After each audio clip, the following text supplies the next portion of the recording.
The Galactic Council Chamber was one of the most technologically advanced and architecturally stunning halls in the known universe.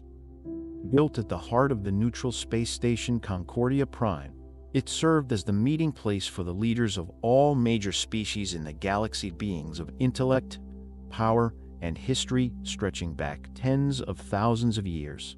The chamber was shaped like a massive dome, ringed with levitating platforms for each delegation, hovering in silent rotation around the central floor. That central floor now held the attention of every eye, every lens, every optic sensor in the chamber. Delegates leaned forward, mandibles twitching, eyes narrowing and skin membranes fluttering with tension. The air, filtered and purified by a dozen artificial ecosystems, felt suddenly thick, almost suffocating. And all because of one phrase, one sentence that shattered the usual diplomatic decorum. "Fine, I'll handle it." The words came from the only being standing alone at the chamber's core, a human, tall by human standards, but still not imposing compared to some of the larger galactic species. No armor, no weapons, just a simple dark blue uniform with a subtle insignia: Earth Defense Command. Captain Elias Lyons. His posture was relaxed, yet unnervingly steady, as though every muscle in his body was ready to move in any direction at a moment's notice. He had spoken in a tone that was calm but firm, like someone addressing a problem that had long worn out their patience. The silence after his words was overwhelming. Delegates who had been buzzing with chatter only moments earlier now sat in complete stillness. Even the ambient sound dampeners of the chamber couldn't completely hide the creak of a Drexian's armored claw tightening on a guardrail, or the faint warble of a nervous Zarthan whispering through his breathing filters. It wasn't just what Captain Lyons had said, it was how he said it.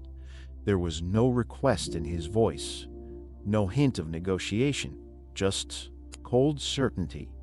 Only a few moments earlier, the mood in the chamber had been far more routine. The council had convened to address what they called the human frontier problem, a relatively small matter, in their view. Humans had, over the past few years, expanded rapidly into unclaimed space at the outer edges of the Orion Spur.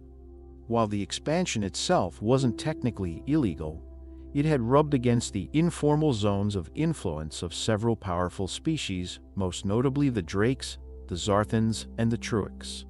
Each of those empires had, in their own way, tested humanity. Small raids, trade blockades, sabotage, probes of military outposts under the guise of navigational errors. It was the same slow pressure tactic that had worked 1,000 times before on smaller, less organized species. Pushed just enough to provoke a reaction, one that the council could then label as aggressive, then justify retaliation, occupation, or at the very least force the target species into a subservient position within the Galactic Alliance. But humans hadn't responded the way the council expected. They didn't ask for help. They didn't issue diplomatic complaints. They didn't even send warnings. They just kept holding their ground, quietly, consistently, and with a stubbornness that made every poke into their territory a little more costly than the last. The council had grown frustrated. What kind of species ignored protocol like this, or refused to play the political game? There had been heated discussions in multiple sessions. Some proposed sanctions, others wanted an embargo. A few hawks among the Zarthans and Truic outright recommended a joint military operation to bring Earth to heel. And so, in what they imagined was a show of strength and unity, they summoned a representative from Earth. They had expected a bureaucrat, perhaps a diplomat trained in the careful dance of interstellar politics. Instead, they got a soldier, Captain Elias Lyons. He hadn't brought a staff. He hadn't brought legal counsel. No translators, no diplomats. Just himself and a small, outdated datapad that he never even looked at during the proceedings. Envoy Fricks, a veteran diplomat from the Unified Alliance and a creature of soft-bodied grace and slippery tact, was the first to speak once Lyons was introduced. His voice, more a vibration than sound, somehow carried across the vast chamber. "Captain Lyons," he began, using the hissing tone of his native tongue, "your species has repeatedly refused offers of assistance, ignored diplomatic overtures, and disregarded protocol regarding territorial negotiations. We understand your people have experienced difficulties on the frontier. Our combined suggestion is a structured withdrawal. Diplomacy should guide expansion, not aggression." He paused, clearly expecting the human to respond with a counteroffer, or at the very least a question, but Lyons just chuckled. It was a quiet laugh at first, but it echoed unnaturally across the chamber, made eerie by how foreign it was to many of the gathered species. Some of them had never even heard a human laugh before, and those who hadn't heard one like this. Not in this context. It was not amusement. It was resignation, frustration, irony, perhaps. Captain Lyons clasped his hands behind his back and looked up at the ring of floating platforms above him. His eyes swept the room slowly, taking in the expressions of confusion, contempt, curiosity, and, in a few cases, outright disgust. Then he spoke clearly and without preamble. "Listen," he said. "You can call it what you want. You can say you're trying to help. You can dress it up with talk about diplomacy and protocol. But where I'm from, when someone keeps pushing at your borders, when someone keeps testing your resolve, we don't send more words. We don't beg. We don't ask permission." He paused, letting the weight of the silence settle again. "We handle it." And then the phrase that would become infamous across the galaxy. "Fine. I'll handle it." And just like that, he turned on his heel and walked out of the chamber. No further comments, no threats, no bargaining. The entire chamber remained frozen for a few long seconds after his departure.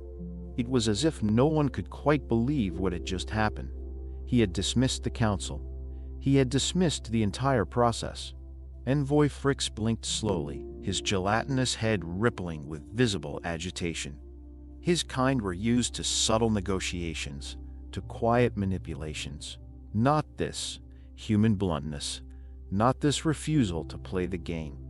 One of the Drexian commanders, a bulky, scarred veteran with rows of battle emblems across his chest, leaned toward his aide and muttered something in a harsh dialect, something that loosely translated to, "That was not a diplomat."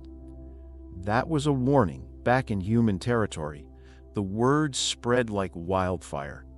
At first, they were shared in military channels, then on civilian news networks, then they were printed on shirts, signs, banners. "Fine. I'll handle it." It became a slogan, a joke in some places, a battle cry in others. But more importantly, it was a signal, a message to every soldier, every strategist, every government official. The time for talking was over. Even Earth's leadership, traditionally cautious in the face of galactic affairs, stood behind Lyons' stance. Not because they wanted war, but because they finally understood they had been isolated, cornered, targeted, and now they had been given permission, no, a mandate to fight back. Privately, many on Earth's security councils admitted they had expected something like this. The writing had been on the wall for months, maybe years. Human intelligence had intercepted messages between Zarthan admirals suggesting coordinated strikes. The Truic had begun constructing forward bases suspiciously close to known human supply routes. The Drakes were stockpiling weapons under the guise of border patrols. The Council had assumed humanity would be intimidated. That Earth, young by interstellar standards, would bow its head and accept its place. Instead, they had sent a man who told the entire galaxy, "Back off," and now the galaxy had to decide, would they listen? In the weeks that followed, those in the Galactic Council who had advocated for caution were ignored. The Warhawks prevailed.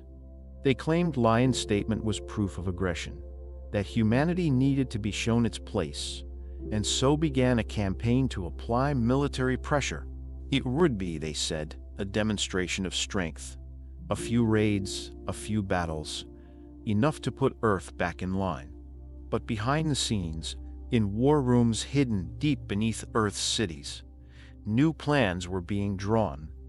Old strategies were scrapped in favor of something new, something uniquely human. Captain Lyon's words hadn't just marked the beginning of a war. They had marked the end of an illusion the galaxy had long held, that humanity was manageable. Now, they would learn what happened when a species that had spent its history clawing its way up from a hostile world decided to stop asking for peace and started fighting for survival. And it had all begun with one soldier. One man, one sentence. Fine. I'll handle it. The Galactic Council's Grand Chamber had returned to its normal diplomatic routine in the days following Captain Lyon's sudden exit. Though the human's words lingered in the minds of most members of the Council, particularly the military-oriented species, interpreted his statement as nothing more than human arrogance. The Drex Empire was the first to make a move. Their leadership, forged in centuries of conquest and ruthlessly efficient discipline, dismissed the human captain's remarks as nothing but a bluff, a last-ditch attempt to save face. They lacked the numbers. They lacked the strength. High Commander Thuros had declared to the assembled Drex War Council. The humans have heart, yes, but heart doesn't win wars. Within days, scout vessels were dispatched into the fringes of human-controlled space. The mission was simple: collect data, identify weaknesses, map supply lines, and prepare for more aggressive operations. The Drex considered it a routine engagement, no more significant than swatting away a persistent pest.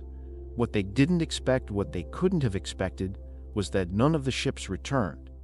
At first, the disappearances were written off as technical issues. Communications in deep space could be unreliable. The scouts may have encountered solar storms, spatial anomalies, or equipment malfunctions. A few low-ranking officers raised concerns, but their warnings were drowned in the overwhelming belief that humans couldn't possibly pose a real threat. But the silence continued. Then the silence turned into patterns. Whole patrols began vanishing without even a distress signal. One by one, the blinking green dots that marked Drex scout units on Central Command maps went dark. Commander Salvek, a rising star in the Drex Intelligence Division, tried to sound the alarm. "We're not just losing ships," he warned. "We're being watched. Someone is studying us, learning." But his warnings were drowned out in bureaucratic arrogance. The Drex weren't alone in this overconfidence. The Zarthan High Fleet, renowned for its sleek warships and sophisticated weapons platforms, saw the Drex failures not as a red flag, but as an opportunity. "Let the brutes stumble around," Admiral Kelros of the Zarthan 3rd Expansion Fleet said. "We'll show the galaxy how surgical precision ends this nonsense." The Zarthans launched a coordinated strike against 2 minor human outposts. They expected resistance, of course, some skirmishing, maybe even a few clever traps.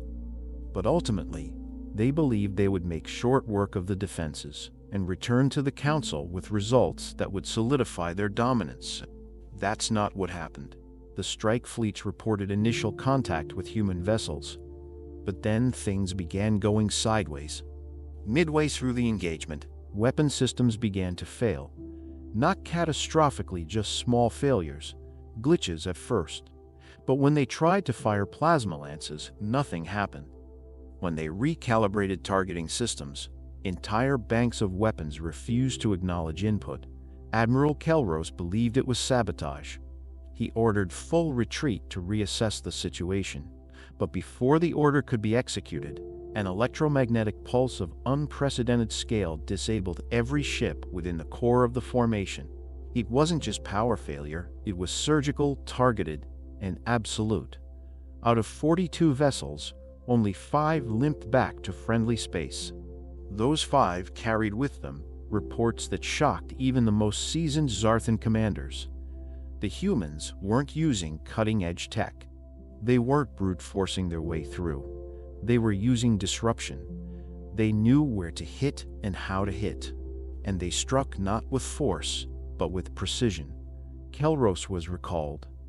An investigation into the failure was launched, but many suspected the results were buried.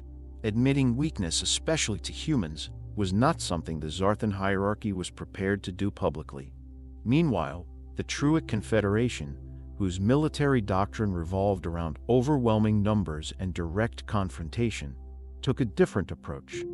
Their generals scoffed at the Zarthan and Drex failures, claiming the other empires had grown soft and over-reliant on technology. "No species can withstand a direct assault from the full strength of our divisions," growled General Rockvac, a battle-hardened Truic leader with over 100 engagements under his belt. "Let us remind the humans what true strength is. They deployed in waves, just like always. Entire battalions were launched into human territory, carried on massive troop transports shielded by armored cruisers. The plan was simple: land, overwhelm, conquer. But the Truic weren't prepared for what they encountered. Their transports touched down without resistance too easily. Some fought. Then, as soldiers began deploying, they realized just how wrong things had gone. Human commandos, previously unseen, emerged from the shadows. Snipers struck from impossible angles. Devices hidden beneath the soil detonated in carefully timed succession, creating choke points, confusion, and chaos. The humans didn't fight fair. They didn't come out to meet the enemy on open ground, nor did they rely on trenches or fortresses. They disappeared into forests, mountains, and wreckage, only to strike with vicious intensity when least expected. And they didn't repeat tactics. Every engagement was different. When a Truic squad learned to counter a flanking maneuver, they would face a night raid the next time. When they adjusted for the night raids, their supply routes were hit. When they reinforced the supply routes, human saboteurs got inside their command posts. It was like trying to fight a storm with your fists. And worse still, the humans were always watching. Every failed Truic tactic became fuel for the next human ambush. Their learning curve was unlike anything the Truic had encountered. What began as a confident push turned into a drawn-out disaster. After several weeks of sustained losses, General Rockvac stood over a holographic map of the front line, seething. Dozens of blinking red markers lost platoons, disabled units, compromised convoys covered the screen.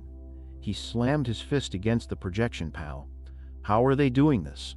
A younger officer, barely out of his first deployment, responded in a shaky voice. "Sir, we believe they're using psychological warfare. They're setting traps. Our men are returning shaken. Some report visions, noises, ghosts," Rockvac growled. "They're just humans. We have 3 times their firepower. Why are we losing?" No one in the room had an answer. That was when the realization began to dawn. This wasn't about brute strength. This wasn't about ship tonnage or fleet size or even technological prowess. The humans weren't surviving by chance, they were fighting smarter. Back in the Galactic Council, panic began to simmer beneath the polished diplomatic surface. Reports flooded in. Human adaptability, disappearing fleets, failed AI predictions. Systems meant to map enemy tactics in real time couldn't keep up with human improvisation. It was like trying to chart the wind. Councillor Darrow of the Drexian delegation stared at a growing list of failed operations, each more confusing than the last. One fleet had been routed without ever identifying the enemy. Another had simply vanished. "It's as if," Darrow muttered, "they're not fighting the war we prepared for. It's like they're playing a completely different game." Envoy Fricks, still reeling from the cold dismissal by Captain Lyons weeks earlier, tried to piece together the strategy. "They're avoiding direct engagement. They're attacking our morale. They're turning our own certainty against us." And they were right. Every victory humans gave the enemy was a setup. Every ambush they survived was a lesson learned. Every loss was repaid with tactical vengeance. The humans weren't just defending themselves, they were making a point. On the outer frontier, Human civilians were evacuated quietly while Earth's military command went fully dark. Intelligence was no longer shared with anyone. Galactic channel. Human operatives vanished off the radar, and no one could track their movements. Every species that once assumed they were watching humanity soon realized the roles had reversed. The humans were watching them. Supply lines failed. Communication networks were hacked. Alien troops received false orders and walked straight into human traps. AI cores were fed corrupted data that led fleets into ambushes. Entire squadrons, believing they had the upper hand, were reduced to debris fields in minutes. But more terrifying than the casualties was the silence many times. Not even a single distress call escaped. Just darkness. Across alien command centers, theories began to spread. Was this some new kind of stealth technology? Were humans experimenting with quantum disruption fields? Could they read alien minds? The truth was more unsettling. Humanity wasn't using advanced tech or secret weapons. They were just paying attention. They learned faster. They adapted instantly. They let their enemies make the first move, then turned that move into a weakness. They thought like predators, but not like any predator the galaxy had seen. They thought like survivors from a death world, beings raised not just to overcome opposition, but to outthink it. And worse, they didn't seem afraid of losing. Losses only made them more creative. In less than 2 standard months, the carefully coordinated plan to pressure humanity had collapsed. What was supposed to be a short-term show of galactic strength had turned into a fog of confusion, failure, and fear. Alien commanders started second-guessing their orders. Some refused to enter human space. Mercenaries hired for cleanup operations demanded double pay or outright deserted. The council, still clinging to hope, tried to regroup. They convened again, the delegates quieter now. No one laughed at the humans anymore. No one mocked Lion's words, because now they understood. He hadn't made a threat. He'd made a promise. Fine. I'll handle it. And the handling had only just begun. The war had officially started the moment Captain Elias Lyons walked out of the Galactic Council chamber and the alien empires mistook his words for a bluff. But it didn't become real, not truly, until the battlefronts began collapsing. Not because the humans overwhelmed their enemies with brute force or technological superiority. No, it was far worse than that. Humanity unraveled them. Quietly, relentlessly, methodically. Like a virus learning the weakness of its host from the inside out. Across the galaxy, empires had spent millennia mastering warfare. The Zarthans had perfected strategic formations. The Truic relied on brute force and armored numbers. Drex prided themselves on advanced AI and predictive battle matrices. Every species had its own doctrine, a rigid hierarchy of tactics and maneuvers tailored to what had always worked. But none of them had prepared for a species like humanity.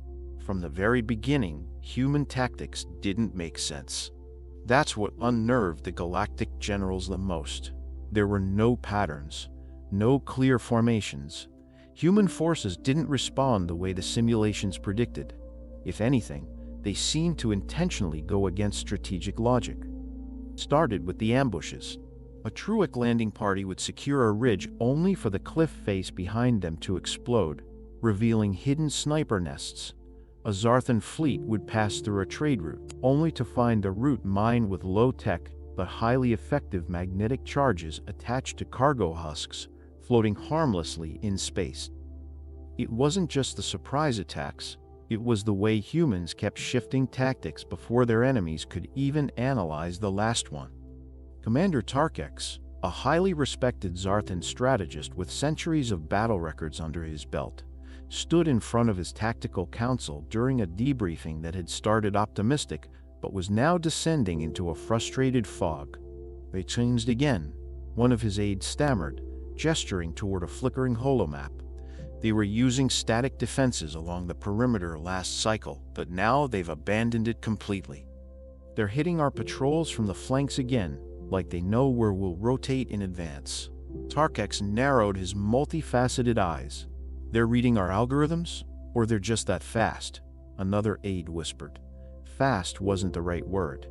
Human squads operated on the ground with a level of adaptability that bordered on chaos, except it wasn't chaos.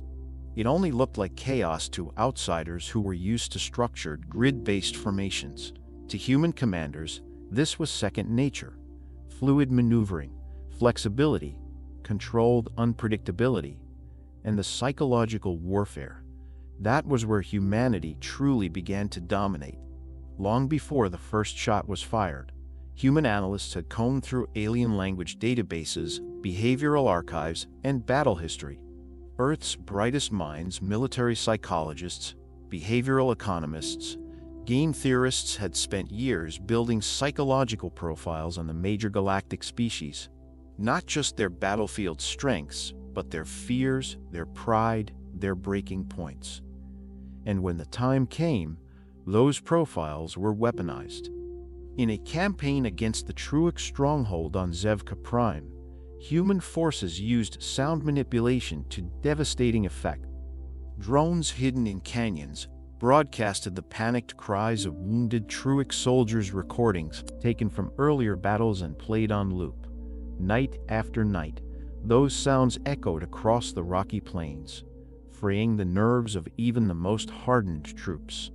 When the actual human strike came, the Truic defenders were already sleep-deprived, jumpy, and doubting their own hearing. In another theater, human operatives infiltrated Zarthan communication relays and injected subtle alterations into routine battle updates. A decimal misplaced here, a rank designation changed there. No obvious sabotage, just enough to create doubt, confusion, a breakdown in chain of command that, during high-stakes operations, became fatal. Zarthan units would arrive seconds late or out of position, believing they were following orders. Their AI couldn't detect the errors because they were logically sound, based on previous patterns.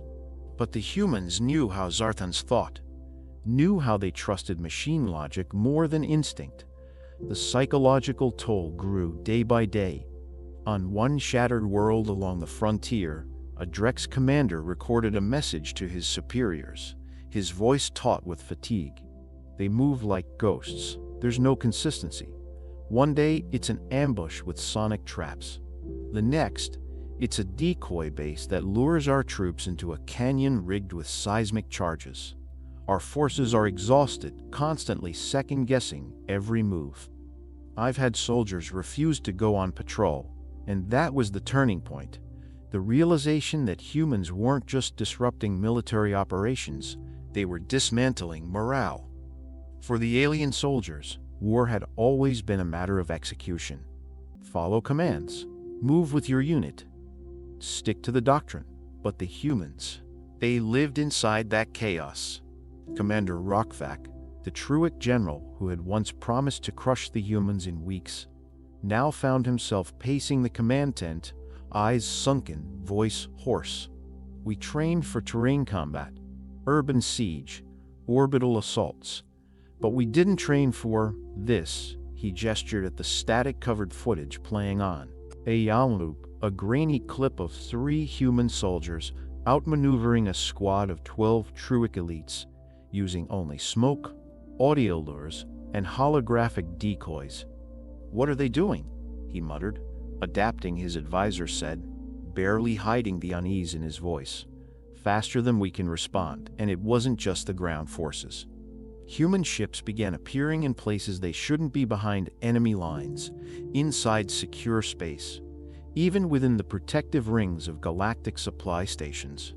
And when they struck, they never struck twice the same way.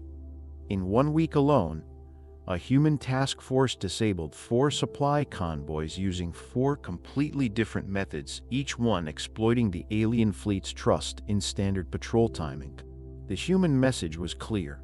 We see you, we understand you, and we're already 3 steps ahead. In council chambers far from the front lines, alien leaderships debated what to do. How could humans keep winning when they were, by all measurable accounts, the weaker party? The answer came slowly, painfully, and not from data, it came from fear. Counselor Darrow, once proud and composed, now spoke with the haunted tone of someone trying to explain a nightmare. They're not just winning battles, they're inside our decisions. They're changing faster than we can respond. We try to regroup, and they scatter us. We try to retreat, and they pursue. We try to predict, and they mislead. Envoy Fricks sat beside him, his gelatinous form unusually still. "They're playing with us," he said quietly. "Perhaps," Darrow replied, "but it's not a game to them. It's something worse. This is what happens when a species raised on survival, on constant, brutal competition, decides to go to war." He wasn't wrong. Back on Earth, deep within military bunkers, humanity's most brilliant minds worked day and night. Not building bigger weapons, not designing better armor, but crafting disruption. Studying alien behavior down to the smallest detail. How long it took Zarthans to reload plasma cores. How Truic squads rotated watch. How Drex AI calculated statistical risk. And then they broke those systems. One task force hacked Drex data archives to create false reports of human bases, leading the enemy to shell empty forests for days, while real squads infiltrated their rear command posts. Another embedded sound. Beacons into abandoned outposts that played conflicting orders in alien languages, causing entire units to splinter and argue mid-march. It wasn't clean warfare. It was psychological, surgical, and deeply unnerving. Some alien commanders tried to regroup, to analyze the patterns, but there were none. Every human squad had autonomy. Every operation was tailored. No two units moved alike. No two attacks followed the same logic. That autonomy became a strategic nightmare. Where Zarthan captains waited for fleet commands, human strike leaders made decisions in seconds. Where Truic generals consolidated strength, human squads split up to harass from all sides.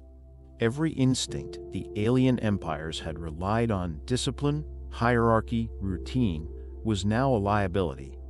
At the Galactic Council's next emergency meeting, the mood was grim. The room was darker. The usual confidence had vanished. "We've underestimated them," one Zarthan admiral admitted.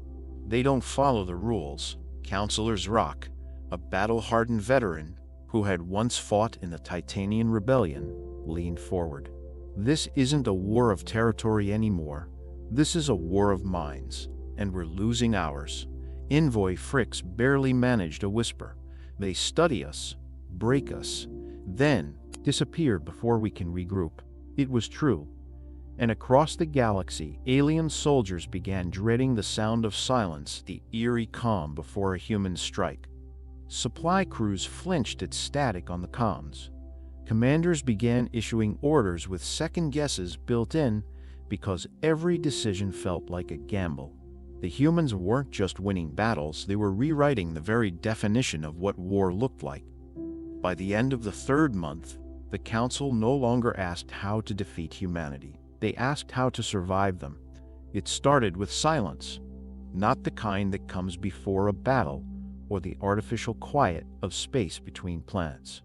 This silence was heavy, unnatural, like something waiting just outside the edge of understanding. And for the soldiers of the Galactic Empires, who had trained for decades under the guidance of generations of veterans in strategic AI, it was the one thing they weren't prepared to handle, because silence meant the humans were close. In the early weeks of the conflict, the galaxy's war machine had been confident. They had the numbers, the technology, the centuries of combat experience. Humanity, by contrast, was relatively young on the galactic stage. Resource poor, outnumbered, outgunned. The plan had been to teach them a lesson quickly, cleanly, and with enough force that they'd never resist again. But as the weeks became months, that confidence rotted. Alien commanders started noticing small cracks forming in their operations. Not just tactical setbacks or logistical hiccups. Those were expected in any large-scale military effort. What they were seeing was mental decay. Entire platoons began returning from patrols shaken, eyes wide with confusion. Some refused to speak. Others rambled about things that didn't make sense, phantoms in the shadows, voices over broken comms, their own teammates whispering strange things at night. High Commander Sheikh of the Drex Confederacy had always trusted the discipline of his people. Drex soldiers were known for their logical thinking, their emotional stability. They were trained from youth to ignore fear, to follow orders with machine-like efficiency. But now he sat across from one of his lieutenants, watching as the soldier trembled and scratched at his arm like something invisible was crawling beneath the skin. "They weren't there," the lieutenant whispered, eyes glassy. "We checked the outposts. Scans were clean." Then the walls started talking. Yi Shok blinked slowly. "The walls, they used our own broadcasts," the soldier said, his voice cracking. "Our own voices, messages from our superiors. They mimicked them. Then the lights went out. I think I saw myself." The commander dismissed the report as psychological strain from overexertion. But privately, he made a note of something that no one in his fleet wanted to admit out loud. The humans weren't just fighting smarter, they were breaking the enemy. Not physically, mentally. And the proof was stacking up fast. On the forest moon of Kalveth, a Truic division numbering in the thousands had landed to secure a strategic hilltop. Their intel showed minimal resistance. The plan was to overwhelm any human defenders and fortify the position within a single rotation cycle. Instead, they lasted less than 40 hours. Human forces never attacked directly. Instead, they appeared, shapes moving between the trees, motion sensors tripped with no visible cause, false readings in heat scans, echoes of movement that couldn't be tracked. By nightfall, several squads had already reported visual hallucinations. One soldier claimed he saw his own death play out 3 times, each time in a different location before he blacked out. When his body was recovered, his weapon was untouched, safety still on, and there were no signs of external trauma. The next morning, the entire Truic command tent was found empty, not destroyed, not attacked. Empty, no signs of struggle. No bodies, no comms, just a single hand-carved phrase burned into the ground outside. "Still think we're predictable?" When the few survivors were extracted and questioned, their stories were inconsistent and incoherent. Some claimed the humans had infiltrated their dreams.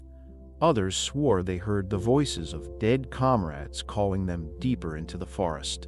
Many simply stared into space, unblinking, unresponsive. The official report labeled it as an unexplained breakdown in morale due to environmental factors. Unofficially, Kalveth was considered cursed. No one returned. Across the battlefronts, similar patterns emerged. Morale didn't collapse all at once, it was eaten away, one moment at a time. One unit started questioning orders. Another hesitated at a key checkpoint. Then, another started avoiding patrol entirely, feigning mechanical malfunctions. In the early stages of the campaign, alien soldiers had been eager, some even enthusiastic. For many, it was their first real combat deployment. They believed they would return with honor, medals, and the respect of their command. Now they just wanted to make it home. And some didn't even care about that. On board the Zarthon vessel Varric's Edge, Admiral Kilrus stood on the command deck, watching another crewman break protocol. A junior navigation officer, once one of the fleet's brightest, had stopped responding during a hyperspace jump, frozen in place mid-calculation. When finally shaken from his trance, he dropped to his knees and begged to be confined to his quarters. "They're not just soldiers," the officer whispered through tears. "They're watching us. Right now. Even here." "Who?" Kilrus demanded. "Humans," the boy said. "They know where we are before we do." Kilrus, hardened by hundreds of years of interstellar warfare, had never felt fear in his life. But now, in the silence of his bridge, with half his crew requesting psychological leave and another quarter refusing to sleep with the lights off? He understood something ancient and primal. You can win a war with firepower, but you lose one in the mind. The term ghost squads started appearing in communications between field units. Alien officers began whispering about human recon teams that seemed to defy physics. Soldiers who vanished mid-battle and reappeared miles away. Shadows that moved without bodies. Entire units picked off by enemies they never saw. In reality, most of these stories were exaggerations, products of fear and fatigue. But some weren't. At Outpost 9 Absalon, located near a Drexian energy well, the crew was found days after losing contact. Not even attacked, just gone. Personal logs revealed what happened, or rather, what didn't. There had been no engagement, no battle alarms, but the soldiers reported feeling watched, heard whispers over secured comms. One log entry simply read, "I think we've already lost. We just haven't accepted it yet." In the following months, desertions skyrocketed. In some regions, alien commanders stopped enforcing protocols just to maintain a sense of order. Troops started refusing certain assignments altogether. Entire platoons surrendered preemptively if they believed humans were near. The Galactic Council tried to spin the reports. They called them isolated incidents, the result of faulty equipment, local atmospheric interference, or even xenopsychological stress. But the truth was unavoidable. The galaxy's best-trained warriors were breaking. Captain Elias Lyons, who had long since returned to the field, understood the effect better than anyone. Leading a small infiltration team into the ruins of a former Truic base, he walked through the empty corridors and studied the scrawled messages left behind. Some were panicked. "They're everywhere. We're not alone. I can't trust the shadows." Others were reverent. "They fight like the old gods, not conquerors. Reapers, forgive us for waking them." His team said nothing. They didn't need to. They were winning, but it wasn't the kind of victory anyone had imagined. Earth's military leaders knew this wasn't sustainable forever. Psychological warfare, while effective, came with a cost. But for now, it was the key to turning the tide. And it worked because humanity didn't fight for dominance. They fought for memory. They wanted the galaxy to remember why you don't corner a species born on a death world. Why you don't underestimate the minds of creatures who had survived extinction-level events, who had torn themselves apart in civil wars, then rebuilt from ashes again and again.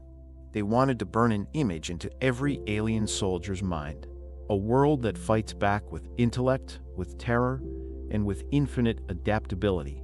Back on the front lines, alien forces began turning on each other. Reports came in of Zarthan patrols firing on Drexian recon teams out of panic. Truic officers abandoned key positions, believing humans had infiltrated their ranks. Some even executed their own for suspected sabotage, though later investigation revealed no evidence at all. The humans didn't need to do much. They just needed to let the fear grow. Eventually, it would do the work for them. In one final devastating example, a high-ranking Drex commander tried to evacuate a failing sector by sending a coded transmission for extraction. When his transport arrived, it was already too late. His entire command post had self-destructed. The reason? The last log message from the commander read, "They didn't kill us. We killed ourselves. That's what they want." The final stages of the campaign were unlike anything the galaxy had ever seen. Not because of the scale. Plenty of wars had swept across sectors, consumed star systems, and left empires shattered. This was different. This war didn't end with a bang of overwhelming force or a surrender signed in a pristine chamber under neutral banners. It ended with fear. With surrender driven not by defeat, but by dread. And behind that fear stood one unmistakable truth. Humanity had earned its reputation. For centuries, the term Death World species had been tossed around in academic circles, scientific classification reports, and the occasional diplomatic cautionary guide. Earth's environmental data had been reviewed countless times. High tectonic activity, volatile weather systems, apex predators that evolved alongside sapient life, and a biological ecosystem so aggressive it treated most life as competition. But none of that had prepared the galaxy for how Earth's children would fight. By now, every major alien power, the Drex, Zarthans, Truic, Ziran, and countless minor coalitions, had experienced the toll.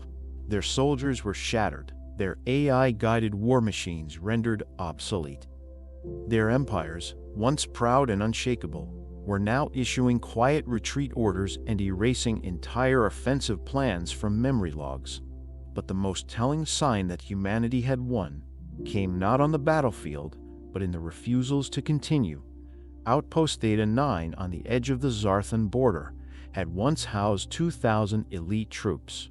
After a series of quiet disappearances and intercepted transmissions, the station's command staff sent out a distress signal, not because they were under attack, but because their entire garrison had deserted overnight.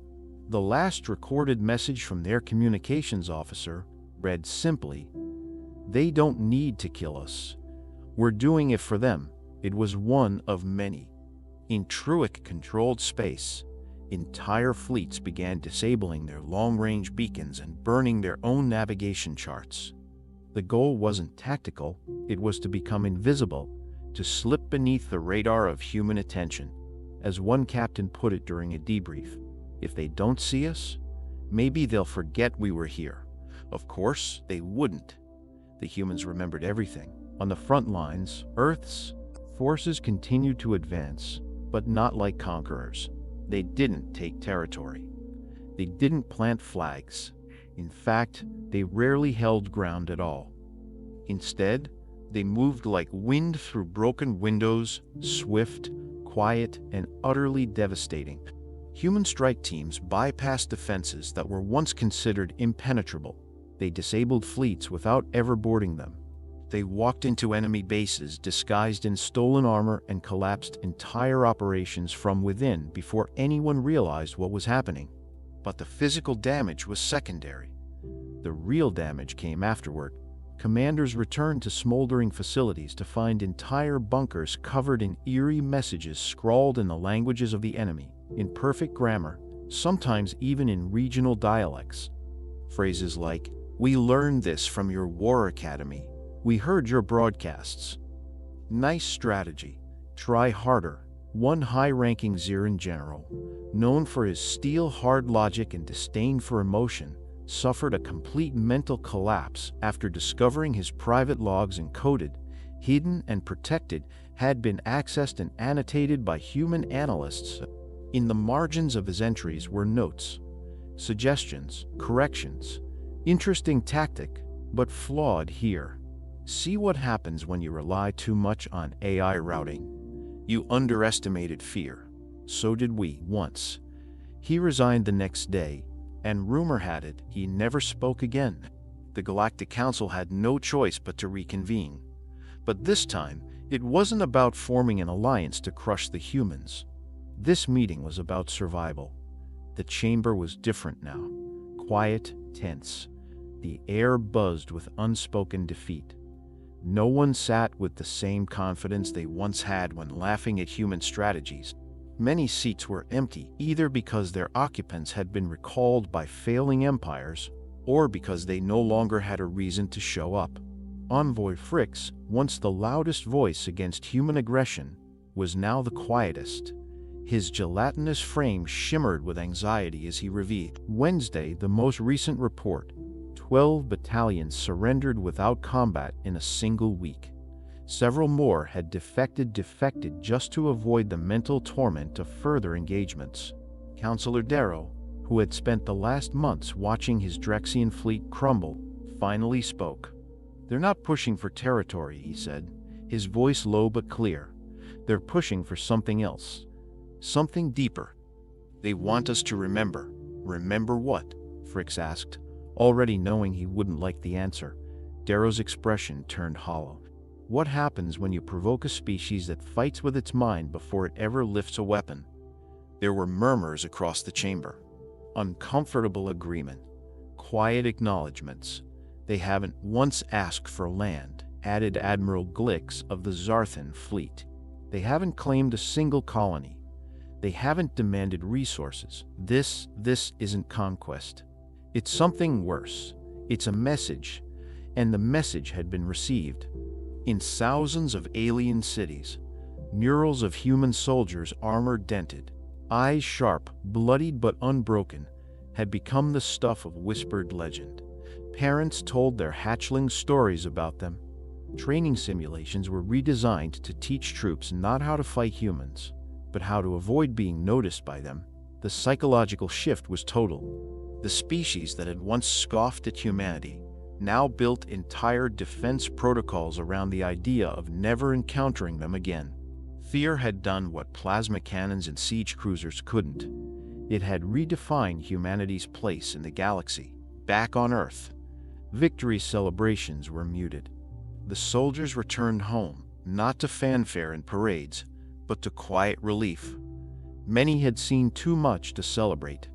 Others were simply grateful to breathe air that didn't reek of scorched metal and blood. Captain Elias Lyons, the man who had sparked it all, refused every interview request. He declined medals, refused promotions, and turned down the Earth Defense Council's offer to place his name in history books. Instead, he visited a small memorial wall overlooking the sea. On it were the names of every human who hadn't come back. That was the cost of what they'd done. But there was something deeper, something far more important in Lyon's eyes when a journalist caught him leaving the site and asked what he thought the humans had proven. He stopped for a moment, thought, then gave a simple answer. We proved we don't need to conquer to win, and that was it. Earth didn't plant colonies on alien soil, didn't enslave species or strip mine planets. They simply ended the idea that they could be intimidated or manipulated. They had rewritten the balance of power not with size or numbers, but with resolve. The galaxy called Earth a death world long before the war began. But it wasn't until the war ended that anyone really understood what that meant. A death world creates survivors, people who adapt, people who suffer and rebuild, who bleed and fight and learn and remember. It creates minds that look at impossible odds and don't back down, but instead ask, what's their weakness? The war ended not with treaties, but with distance. The galactic powers, for the first time in history, began avoiding Earth's influence. Trade slowed. Communications quieted. Expansion plans were redrawn around human territory, and for good reason. Because now, when an alien commander receives an order to scout near human space, they don't ask how many ships are available. They ask, are we sure we want to do this? They remember the silence before the attacks, the words etched into steel, the voices that mimicked their own, the shadows in their dreams. They remember what happened when a human said, fine, I'll handle it, and they choose wisely to step away.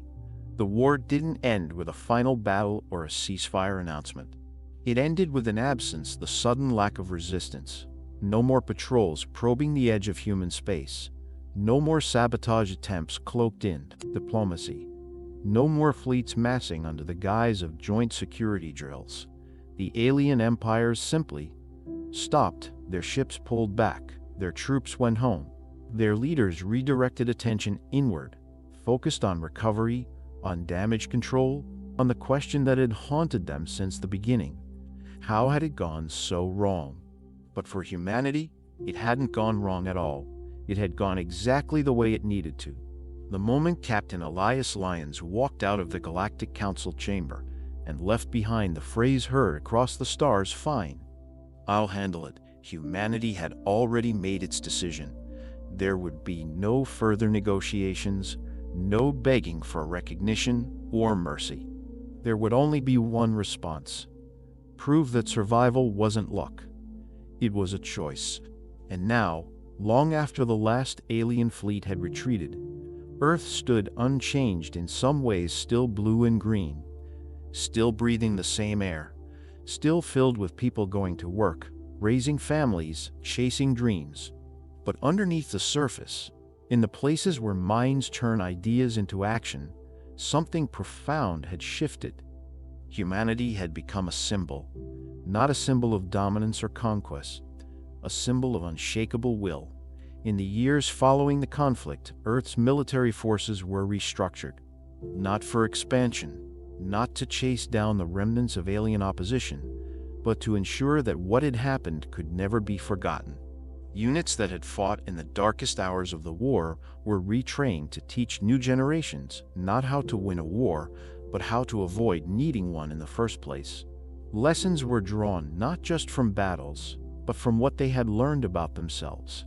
Psychological warfare, adaptive tactics, strategic misdirection, these had been tools, but the real weapon had been unity. Humanity had, for once, stood together. Across continents and cultures, people had rallied behind a simple truth: they would not let the galaxy decide their fate. That unity became Earth's legacy. In schools, children recited the phrase with reverence, not as a battle cry, but as a call to responsibility. Fine. I'll handle it, not in anger. In determination, in facing challenges, not avoiding them. On the galactic stage, the narrative around humanity changed. No longer were they referred to as a primitive species from a volatile world. The term Death World lost its stigma. Instead, it became a title of respect, even caution, a reminder that the most dangerous enemies aren't always the strongest or the fastest, but the ones who refuse to break. And break, humanity did not. Alien empires updated their military protocols. Some rewrote their cultural texts. In one Zarthan military academy, an entire course was added: Unconventional Conflict, Case Study Earth. A quote from a human general was carved into the stone wall at the entrance. "We didn't outgun you. We outlasted you because we didn't fight for territory. We fought for each other." The Galactic Council, fractured but still functional, eventually drafted an official policy to avoid direct interference with human affairs. Not because Earth was considered hostile, but because it was now recognized as sovereign in the truest sense. No longer were humans treated as newcomers needing oversight. They were equals, and perhaps in some ways more than that. On a quiet ridge overlooking the Atlantic Ocean, Captain Elias Lyons sat alone. He wasn't in uniform anymore. That had been folded and sealed away years earlier.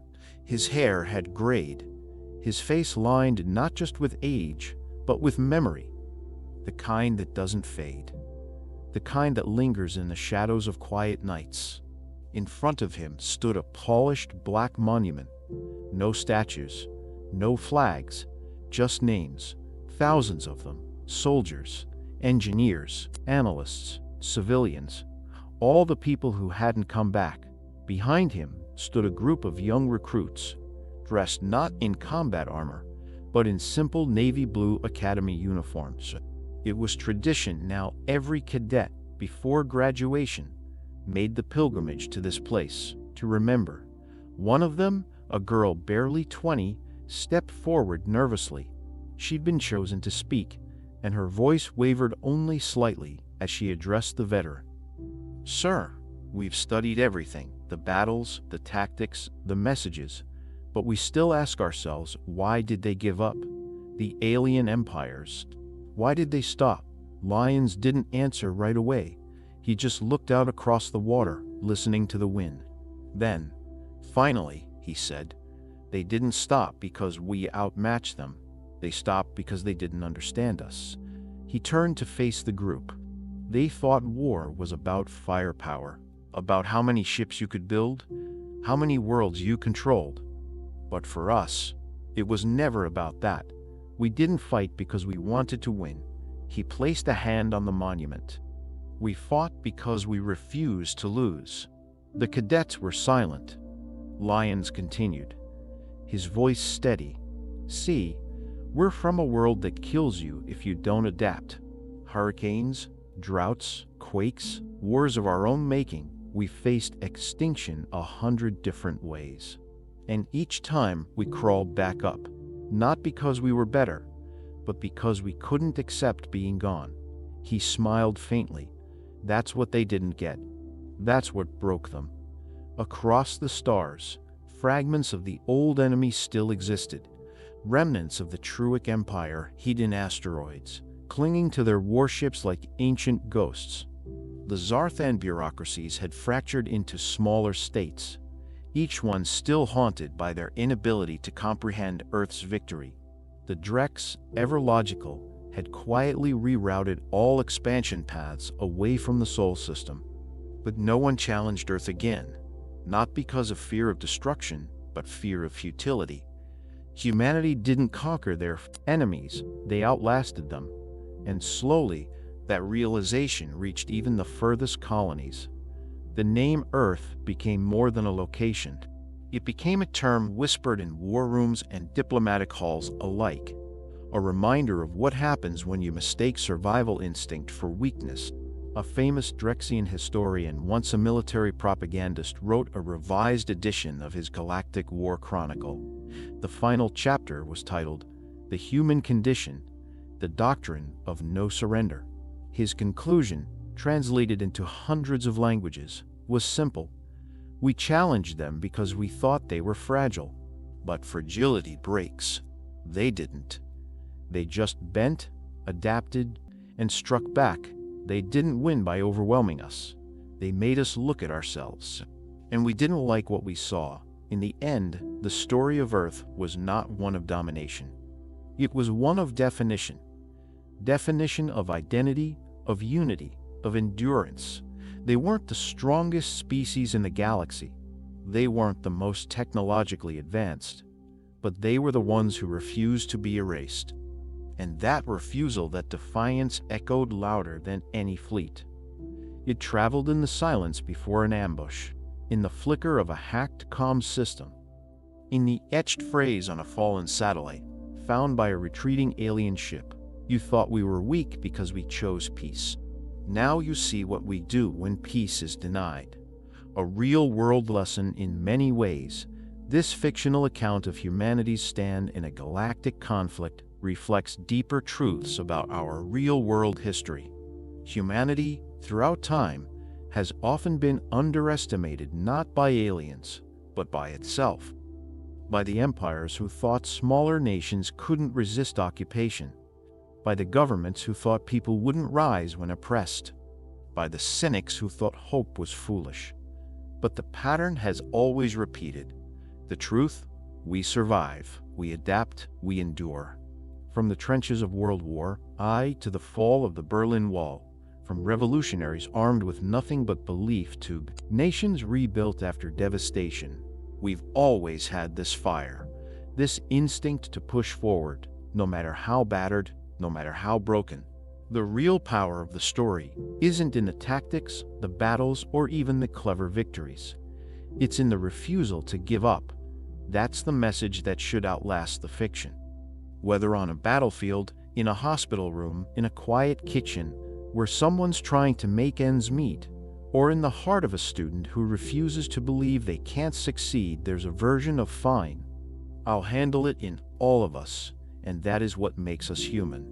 That is what makes us powerful. Not our fists, not our firepower, our will.